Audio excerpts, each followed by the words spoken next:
네, 파주에 이어서 연천에서도 아프리카 돼지 열병이 확진되면서 지금 불안감이 커지고 있습니다. 감염 경로와 그리고 앞으로의 방역 대책에 대해서 대한수의사회 김준영 부회장과 함께 이야기 나눠보겠습니다. 안녕하세요. 예, 반갑습니다. 어서 오십시오. 네. 그렇게 경계를 했는데 결국 뚫린 이런 상황입니다. 파주에 이어서 연천까지 지금 확진 판정이 내려졌는데요. 지금 방역 당국에서는 파주 농가하고 연천하고 역학관계 아직 확인은 안 됐다 이렇게 얘기를 하고 있거든요. 교수님 어떻게 보십니까? 예, 아직은 조사가 좀 덜 돼서 예. 연관관계가 드러나지는 않은 것 같은데요. 아마 조사를 더 해보면 여러 가지 알 수 있지 않을까 싶습니다.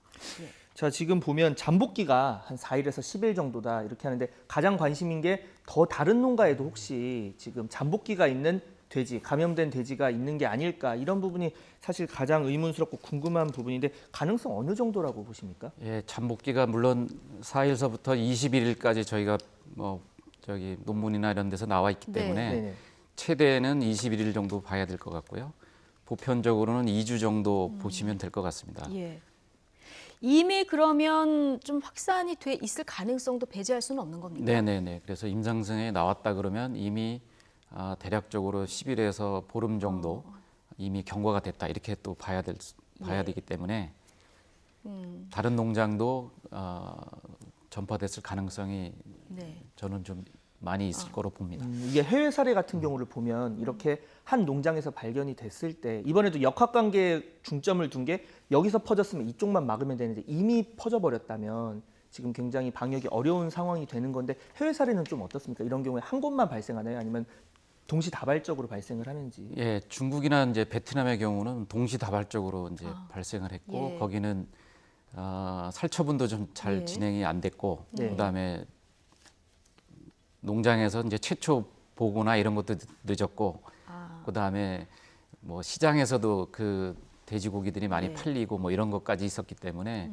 걷잡을 수 없이 많이 퍼졌다고 생각이 되고요. 예. 우리 국내는 그래도 제가 볼 때는 비교적 일찍 신고가 그래도 됐다. 현재로서는 예. 그렇게 좀 보여지고요. 예. 근데 추가로 혹시 이제 더 이제 일찌감치 발생된 농장이 있는데 아직도 신고를 하지 않은 농장이 혹시나 있을까봐 그게 가장 걱정스럽습니다. 그럼 빨리 신고를 네네. 해야 되는 상황인 거고요.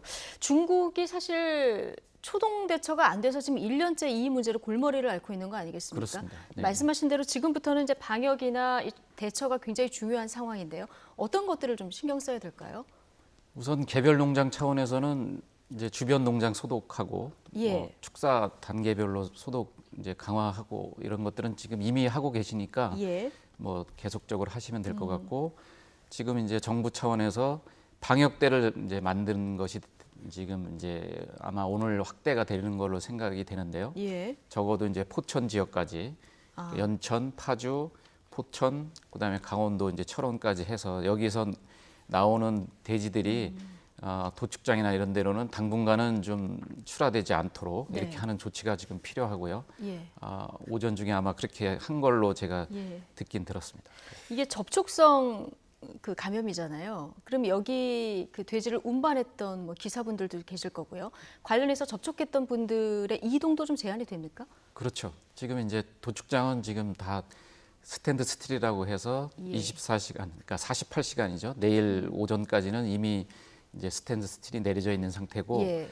지금 조금 전에 얘기했던 그 지역은 위험성이 아무래도 더 있으니까 이동 제한 명령이 더 기간을 확대해서 아마 3주 정도 하지 않을까 이렇게 보고 있습니다. 예.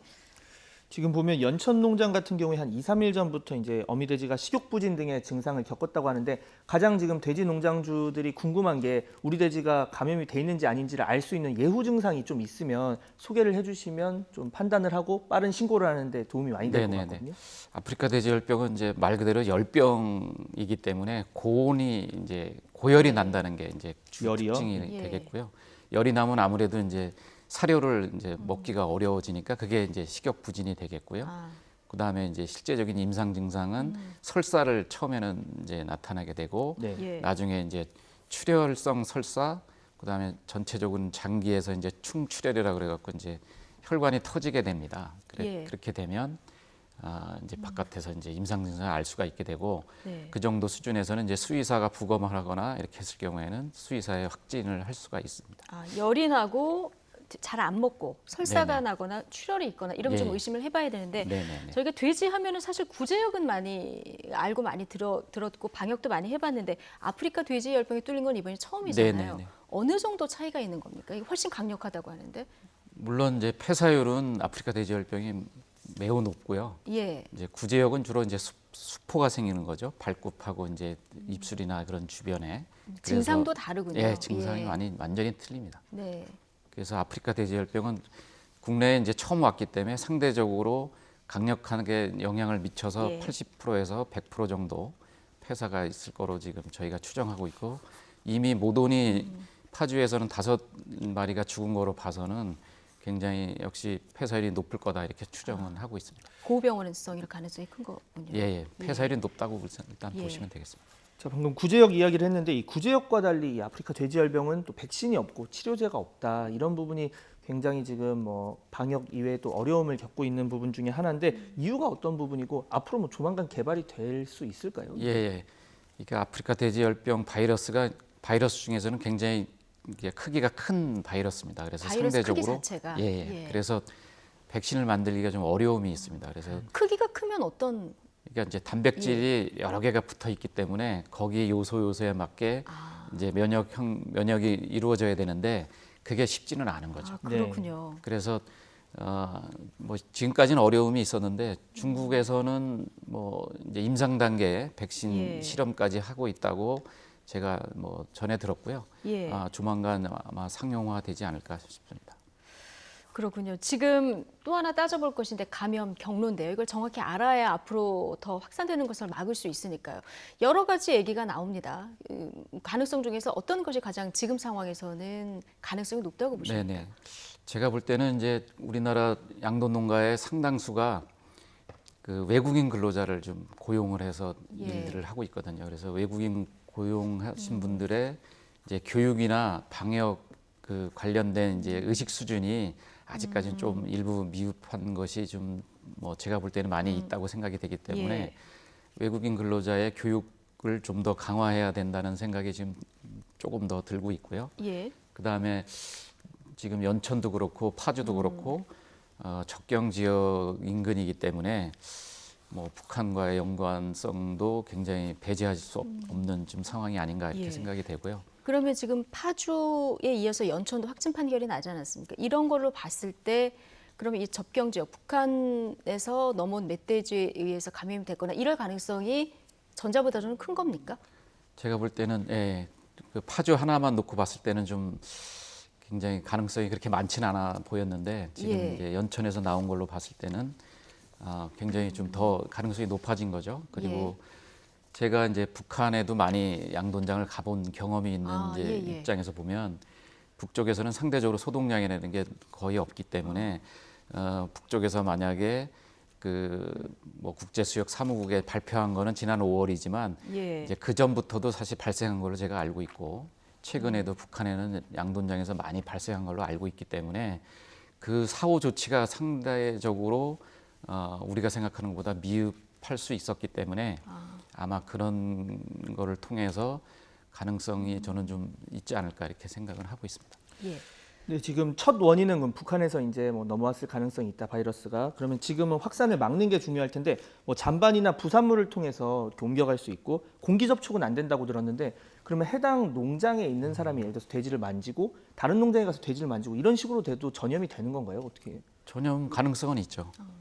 근데 상대적으로 이제 구제역이나 다른 이제 돼지 설사병처럼 아주 유행성이 강한 거는 뭐 가기만 해도 이제 옮겨지는 건데 만지지 않아도 이제 옮겨갈 수도 있는데 지금 이 아프리카 돼지열병은 소독만 잘하면 상대적으로 직접적인 전파 외에는 사람이 옮겨가는 경우는 막을 수는 있는 걸로 저희가 알고 있고요. 예. 그래서 소독만 잘하면 상대적으로는 뭐 급속히 전파되거나 이런 거는 오히려? 좀, 예, 그거는 좀 그렇군요. 없다 이렇게 보시면 예. 되겠습니다. 지금 멧돼지 막기 위해서 개별 농가에서 이제 울타리를 설치를 한 농가들도 굉장히 많은데 이게 유럽에서는 좀 국가 차원으로 이루어지고 있다 이런 얘기도 들리더라고요. 해외 사례는 어떻습니까? 예, 유럽에서는 네덜란드하고 벨기에의 아예 국경선에 그 멧돼지가 서로 왔다 갔다 하지 못하도록 그 펜스를 친 거죠. 아예 국경선에? 네네 예. 그렇게까지 한 사례도 있고 한데 우리 국내는 이미 이제 북쪽에서 물론 올 수는 있지만 상대적으로 뭐 비무장지대 우리가 이제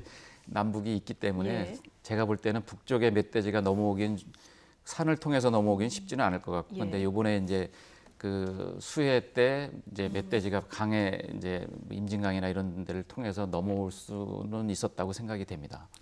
자, 지금 아프리카 이 돼지열병이 발생한 다른 뭐 국가, 뭐 아시아 국가, 중국도 있고 동남아도 있고 한데 이 뭐 베트남은 400만 마리 정도가 폐사를 했고 또 중국은 뭐 중국 정부 발표는 좀 다르지만 1억 마리 가까이가 돼지 키우는 수가 줄었다 이런 이야기를 하고 있어요. 어떻게 보면 이 방역의 초반에 실패를 한 건지 아니면 다른 환경적인 요인이 있었던 건지 왜 이렇게 그 피해가 커졌을까요? 예.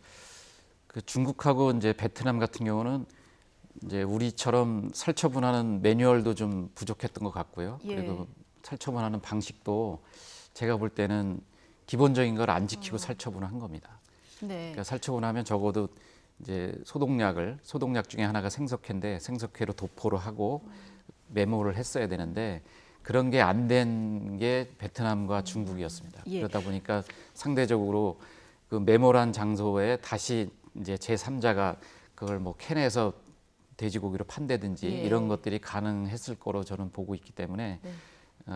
중국하고 베트남은 그걸 막지 못했다 이런 생각이 들고 가장 큰 위험성은 이제 도축장에 예. 그런 돼지들이 들어와서 이제 오염이 됐다. 저는 이제 중국하고 베트남은 그 도축장의 오염을 막지 못했다 이렇게 예. 보는 겁니다. 그래서 일- 결국은 시장으로까지 나간 거죠. 그렇군요. 일단 걸리면 살처분밖에 방법이 없습니까? 현재로서는 백신하고 치료제가 없기 때문에 예. 예, 현재는 살처분해서 더 이상 바이러스가 확산되는 것을 막는 게 일단은 중요한 것 같습니다. 예.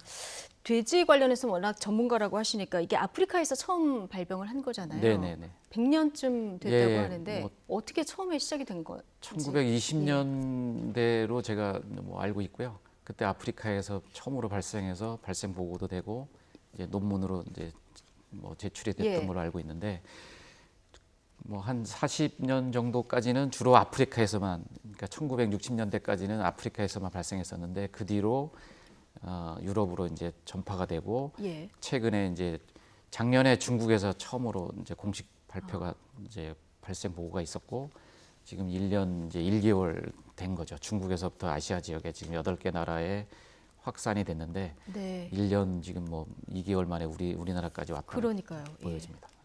전 세계가 좀 긴장되는 상황인 거죠. 예. 네, 마지막으로 짧게 농가에서 유의해야 할 사항 간략하게 한 번만 다시 말씀을 좀 해주신다면. 예. 보통 이제 우리 농가들이 2,000두에서 한 3,000두 정도가 보통 키우고 있기 때문에 그 식욕부진 개체는 몇 마리씩은 나올 수는 있는데 예.